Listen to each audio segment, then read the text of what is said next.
Hi guys, welcome back to Reverb.com. I'm Claude Young, Detroit techno DJ, and all-around nice guy most of the time.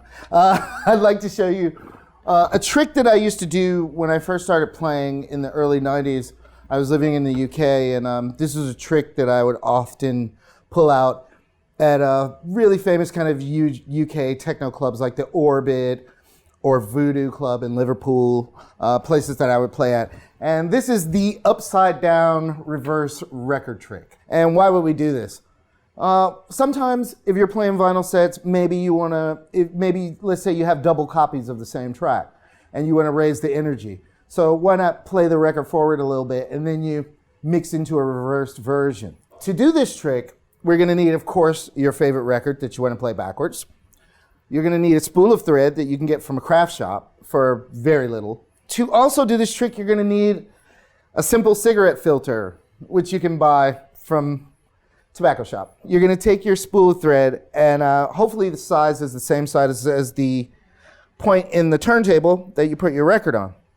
We're gonna lay this down here. Now, we're gonna take our track, we're gonna figure out, you're gonna figure out which track you wanna play. We're gonna put this on top of the actual spool. And what we want to do is we want to make sure that the holes line up. So we just line this up like so. I'm just going to play whatever's on the bottom side. And then we take your average cigarette filter that you can find anywhere, and that's just going to hold your record in place. So I'm twisting this down. I'm going to lift this up so you can get a pretty good idea of what you have here. So we're going to lay this down on the turntable like so. Hopefully it's in the right place. Nope. So we're gonna lay it down. Now, what we need to do is we need to take the needle of the turntable, this section, and we need to flip it the opposite way because we're not playing what's on top, we're playing what's on bottom. And when you put the needle down on a record, it spins inward. But since we're playing in reverse, you actually will play inward, outward.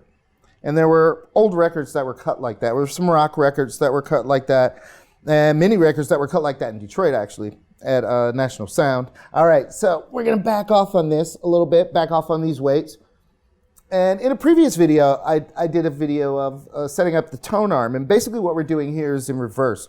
We don't wanna balance the arm forward. We want the arm to come up because we wanna put pressure on the arm so it lifts into the record so we can play it backwards. So that's more than enough weight. So what we're gonna do is you can see our tone arm is up.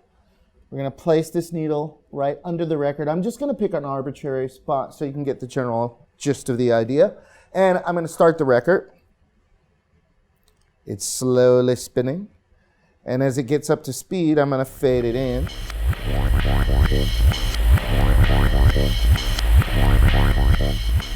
And what you end up with is your track in reverse. Voila. If you have two copies of the same record, of course, you can mix back and forth. But this is something for you to play with for sure. For ambient tracks, if you want to have cool intros, it's also a cool trick for that. And it just looks really cool when you're in the club and you're playing records upside down. So hopefully that's something you can get some use out of.